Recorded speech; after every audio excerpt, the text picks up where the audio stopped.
Hello everyone, guess who's back, guess who's back. So I decided to do this video because I've been working on the printing um, business for like more than 5 years, and I think there's a lack of knowledge of most of the designers about some of the basic stuff, uh, how to prepare files, how to send them, how to organize them, and I think this should be the way you should organize your work and the way you should send your stuff, your artwork to a printing company. Of course, this is different for everyone. This is different for every printing company. Everyone have their own standards.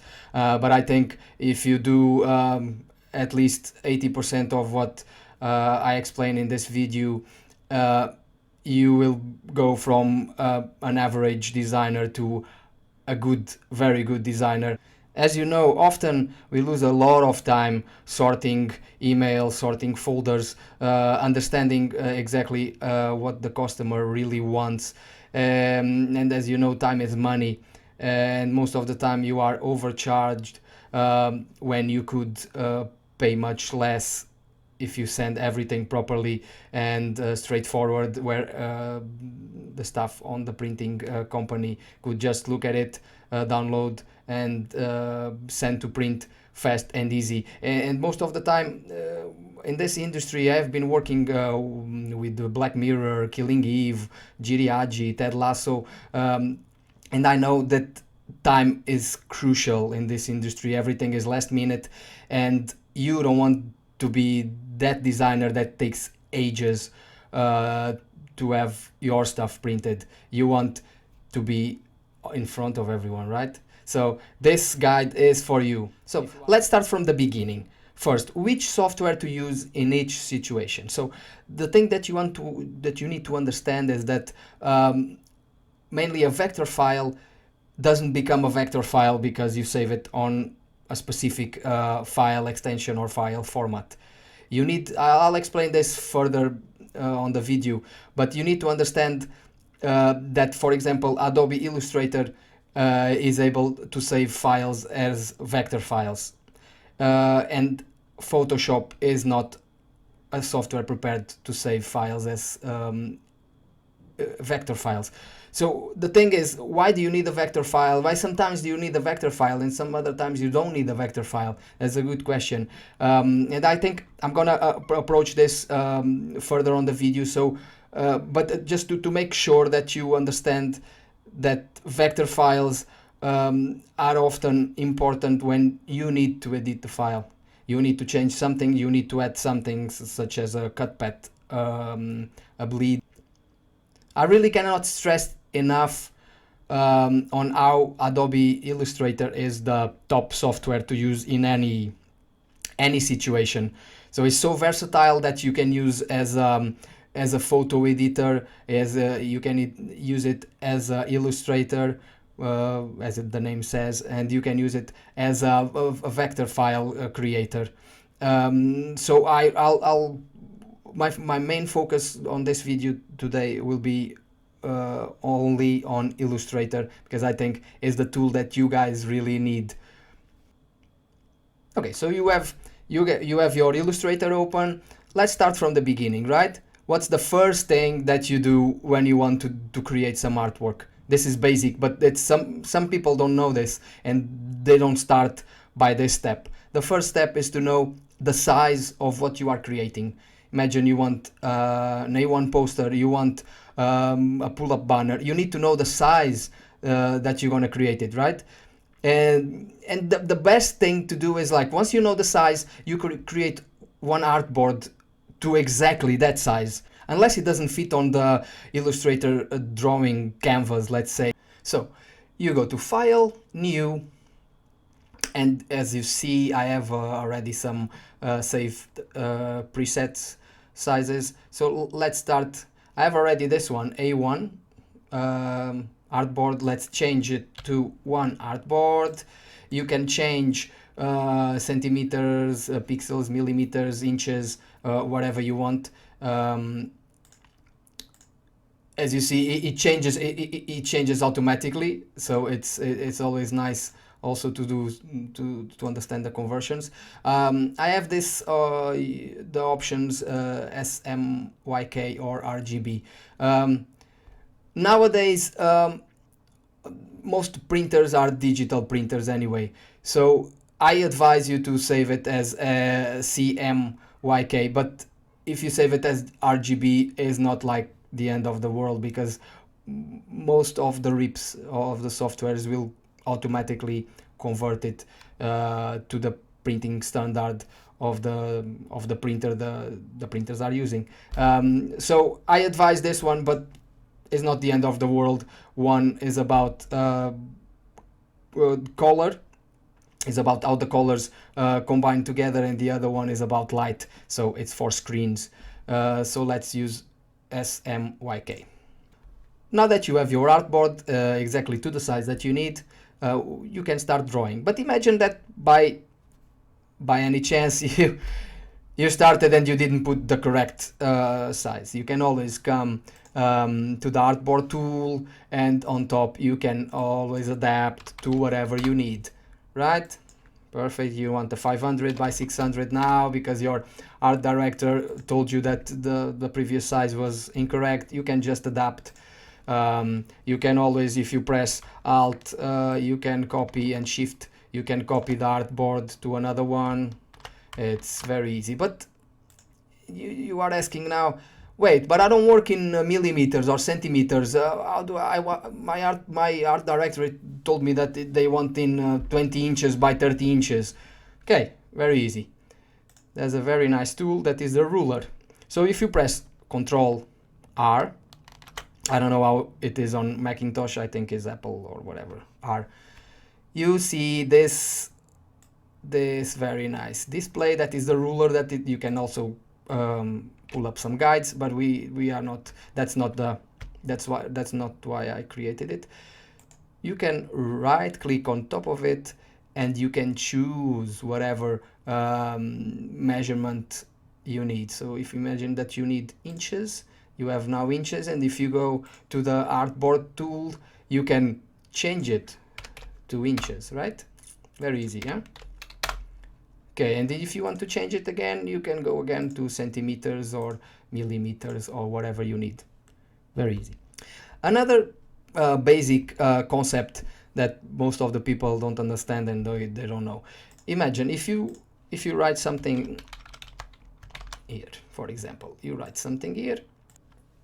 What you need to understand is that at this point, whatever you have written here is on a font, right? Is on this font. If you send this file to someone, save it and send it to someone, that person, to be able to see it exactly as you are seeing it, that person has to have that font, right? If you use the standard fonts that come with the computer, normally it's easy. But the problem is that normally designers, they use complex fonts and different fonts and funky fonts and whatever you want, and then when you send to someone and that person tries to open it to edit or to do something, that font is not there, and it shows a bit weird. What the simplest thing to do is just convert once you finish everything, of course, not and then you imagine that was a typo and this is not Jenny, this was this, and you cannot edit it anymore, right? So once you finish everything, you just click on the text and then right click on top of it, and there's an option here that it says Shift Control O as well, and is creating outlines. So you converted this to a vector text, let's say. Now, if you send it to someone, that person will open the file and will see exactly like you are seeing it, right? Of course, that person cannot edit it, but in theory, that shouldn't be what they were supposed to be, edit anything on your artwork, right? Okay, now let's imagine that you want this to be something super bold, and you are doing something like this, and now you want to put the text very close to each other, something horrible like this. But imagine this is your logo, this is what you want. if you convert this to outlines, you're gonna have like overlaps of stuff, right? And sometimes this is not good if you want to cut this this file from vinyl, or do some other thing, or cut this letters from acrylic or Foamex or foam board, whatever. The machine will cut on this overlaps, as you see. There's a very nice tool that it's called Pathfinder, and if you go to the first option, we'll put everything, we'll merge everything in one big piece. You see? Very handy sometimes. Also, there's other options that you can explore if you have like two things overlapping and you want only the inside. You can use, there's loads of options, you see.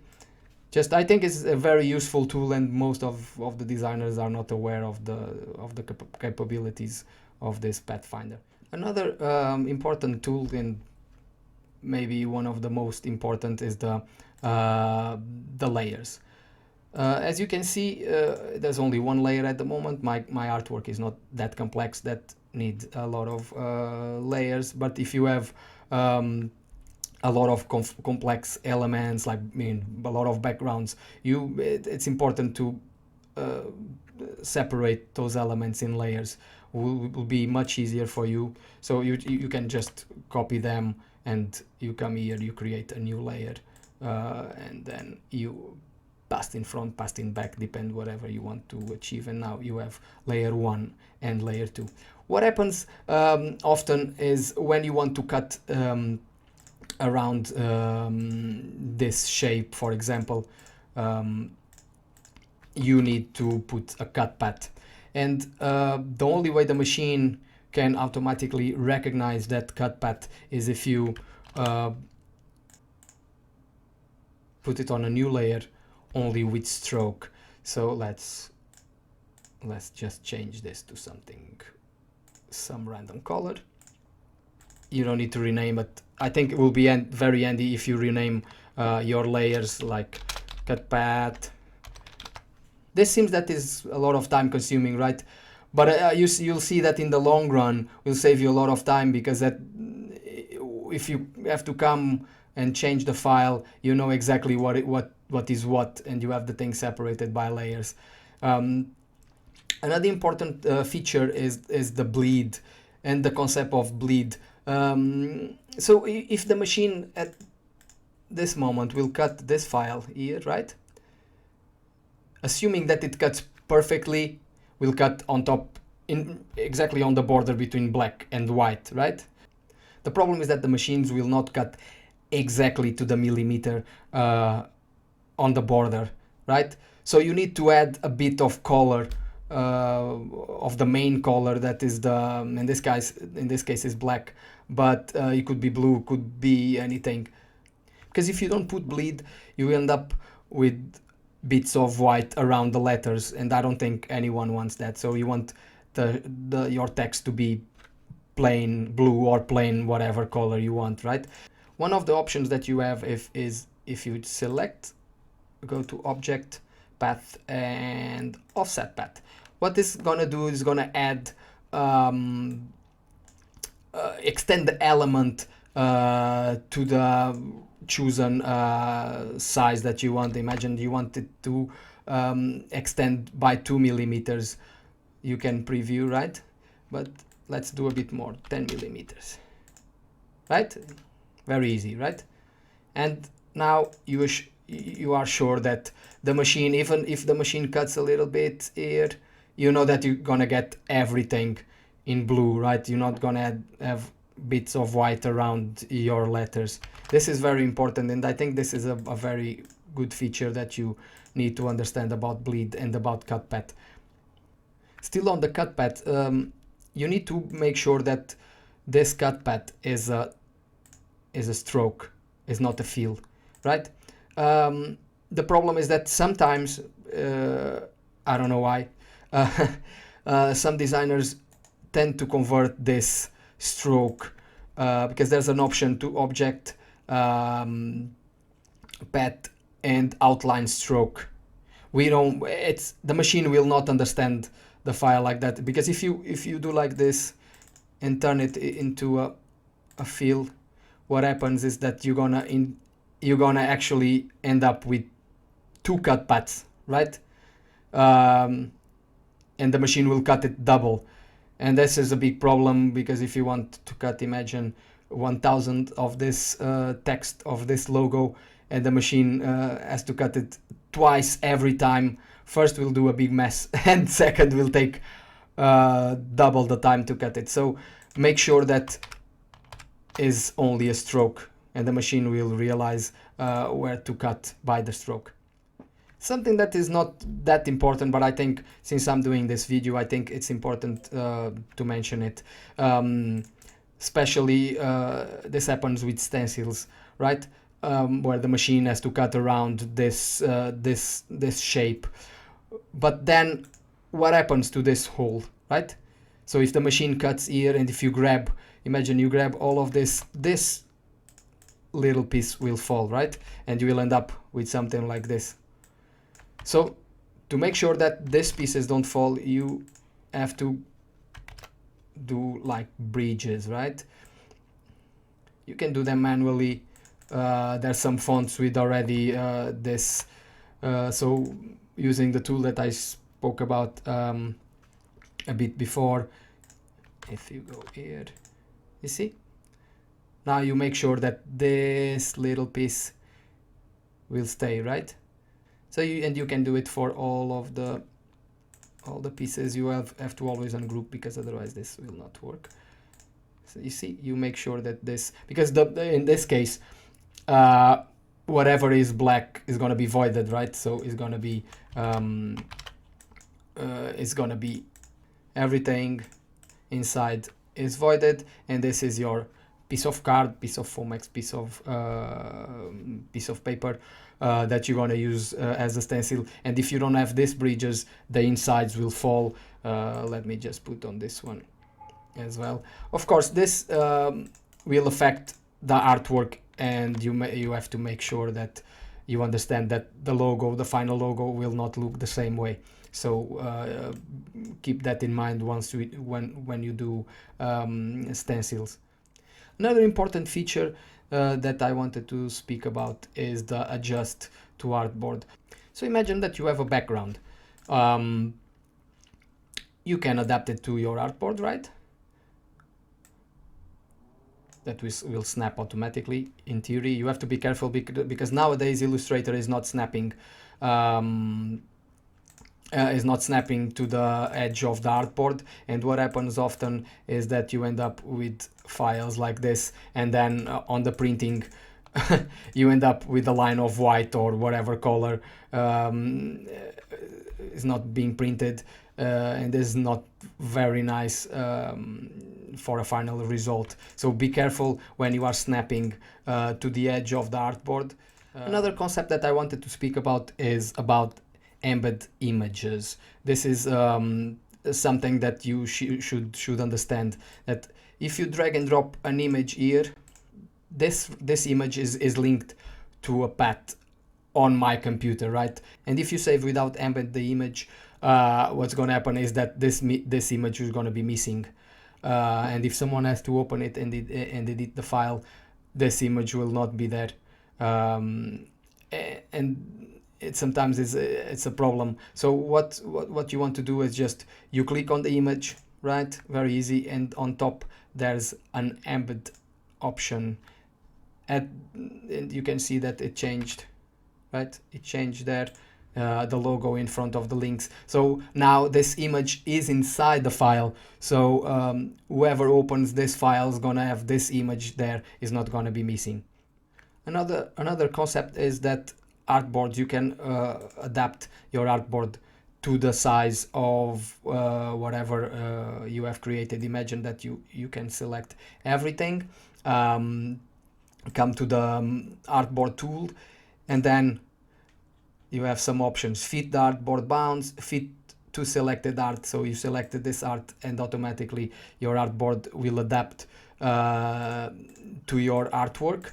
Some more options about the artboard tool. You can select, and then if you control shift, you can multiply this artboard loads of times. And another nice feature is that you can rearrange them, right?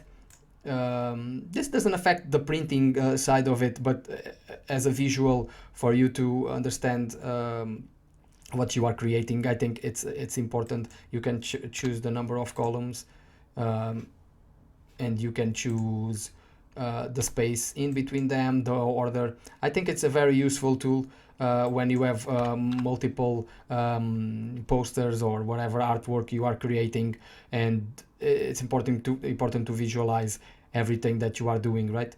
Another maybe useful tool that you can use is that you can rename the artboards. Imagine this is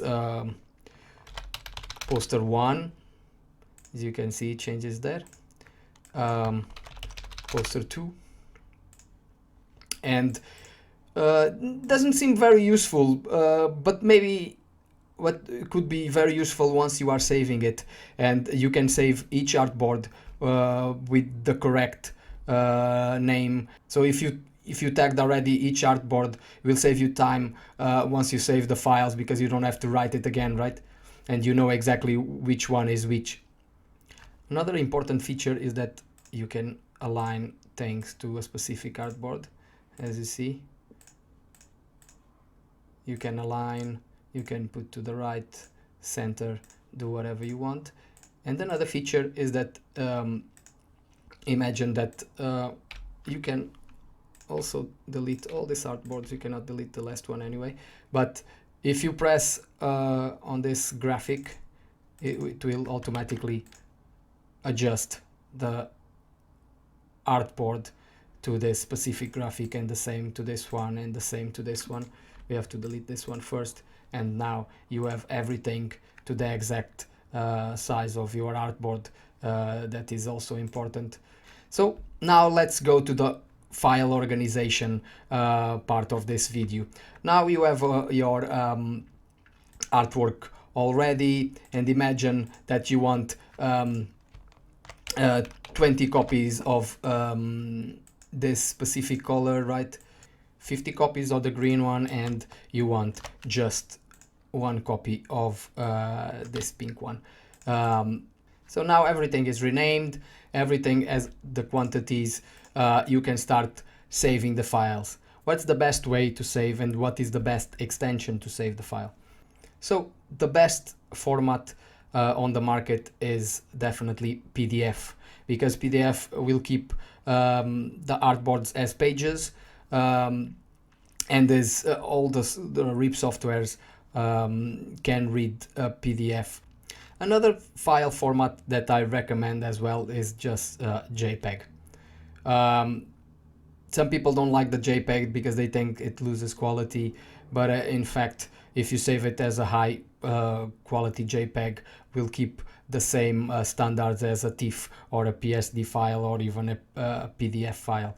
Let's look at this specific example. You want different copies of the same of different artworks, but in the same file, right? And in this case, if you save it as PDF, you're gonna end up only with one file with 4 pages.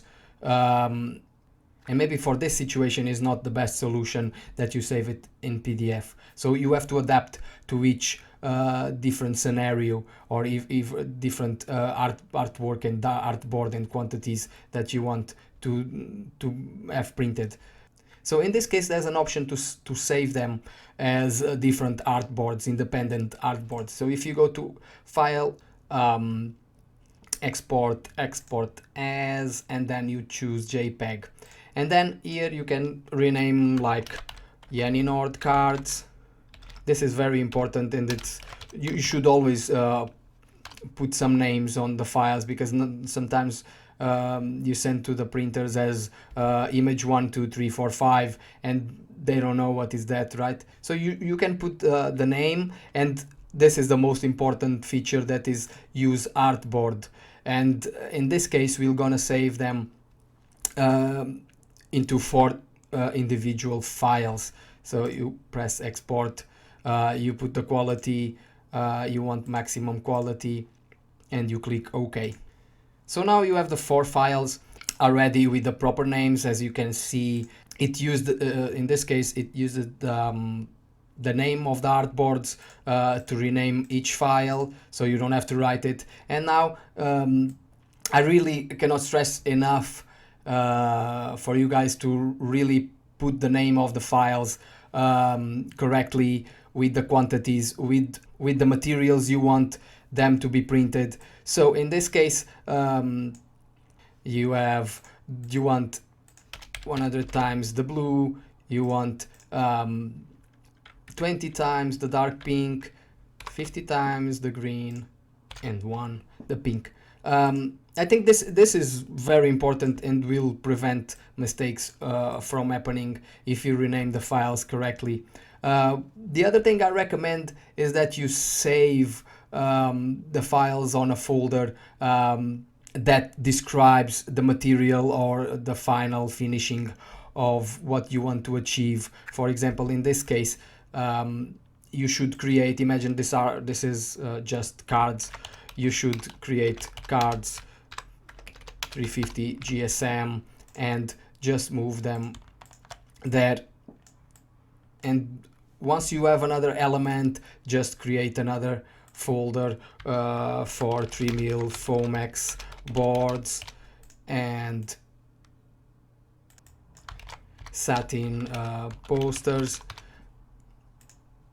So this will save a lot of time for the printers, because they know exactly what they have to print once they go inside each folder. So imagine they open this one, they know exactly that this is 300 GSM, they know the quantities, and they know the name of each file. This will save them a lot of time and avoid phone calls and emails back and forth, trying to understand exactly what has to be printed. So now the last step is how to create the email, and this seems basic why I'm talking about this, but this is actually one of the main reasons a lot of mistakes happen and the works are delayed. It's because the email was not written the right way. So let's start with some important concepts here. So once you have your request, I think it's important to put everything in one single email. It's much easier to go through just one email with all the information than go through 20 or 50 emails, right? This seems basic, but normally is not what happens. What people tend to do is just they finish one artboard and they just put on an email without any information, any subject, and they just send to the printers and expect they kind of guess what is supposed to be done with that file, and then every time they finish one artboard or one piece of artwork, they send an email, and that creates a lot of confusion and leads to a lot of mistakes and time wasting, and I don't think anyone wants that. So you should start by the subject, and one thing that I recommend is not use the subject as the main body of the text. So you can put on the subject Jenny Nord, various materials to print by the 15th of October. And then, of course, on the body of the text, you explain exactly with full detail what you need. Of course, you could do it like this, but if you want to make it even more straightforward, you can put deadline, the 15th of October, end of the day. It's very important that you actually put when it's supposed to be collected, because the 15th of October in the beginning of the day is not the same as the end of the day. The other thing that you should avoid is to use urgent or as soon as possible, because what urgent and as soon as possible means for you is not the same thing that it means for the person that is going to receive the files, right? For you, imagine urgent is end of the week or next week. But for the person that receives the file, urgent means in the next hour. So I think if you put the deadline, specific deadline when you need it, will create less confusion and make everything clear for everyone. After this, you can put the name of your job, in this case Yanin Nord, and company. It's kind of important because sometimes the project and the company has such weird names that I think is important to actually split them and tell which one is which. Okay, now you go to which materials and elements do you actually want to print. So using the example that we done before, we have 3 elements to print. There's a nice tool that you can use on Windows that you avoid writing everything. In this case, it's only 3. Doesn't seem that much, but if you have, imagine 10, 20, 30 different elements or different files and that you want to write them, it's gonna save you a lot of time. That you select the folders or the files that you want to copy. You press a shift and then right click, and then there's an option here that is copy as path, and you can come to your email, Control V, and you copy everything. Of course you will have to delete this part. It saved you a little bit of time of writing everything down. And now the same thing for the files. You can shift right click, copy as path, and again for the cards you can come here and copy them. Another option, if you don't want to be always deleting this, is to use like the notepad. You can copy and then go to edit, replace, and put what you want to delete. In this case this part, and leave this empty, of course, and by magic is gone. You just have, if you don't want to keep the JPEG, you can keep the JPEG. If you want to be a bit more precise and picky, you can delete these ones and then copy them to your email. Another common mistake that sometimes it happens is, if I would receive this file, I wouldn't know exactly the size of these cards, right? I wouldn't know if each card is a different size or all the cards are the same size, but which size, right? There's nothing that shows the size of the files that you want to print.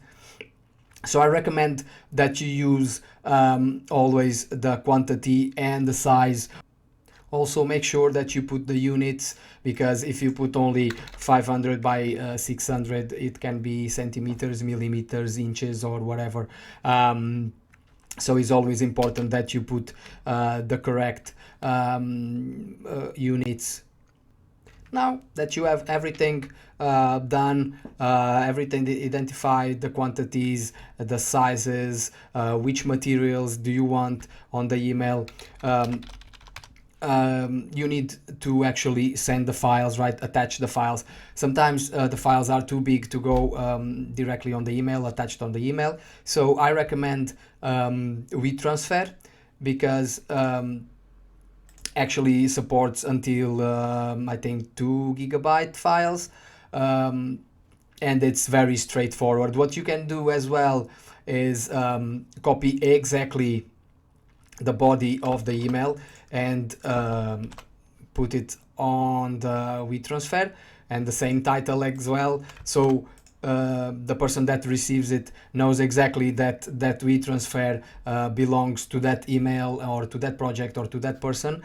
And then of course fulfill the emails, and you can attach folders or files. It's very useful, and comparing with Google Drive and Dropbox, I think it's better if you send the files in one batch, and if there's any change, correction or something, amendment to those files, you send another WeTransfer, because what often happens is that you put on Google Drive, you change the file, and you forget to actually tell the printers that there's a new file there. They use the old version and then print the wrong one. And like this, at least if you send a new WeTransfer, you know exactly that the email arrived to them with a new file, a new version, and you avoid this kind of situation of printing the wrong thing. So that was it for now. It seems simple, right? But I can tell you that maybe more than half of the customers never send the files like this, with this level of detail, with this level of commitment, to avoid mistakes and problems on the printing side.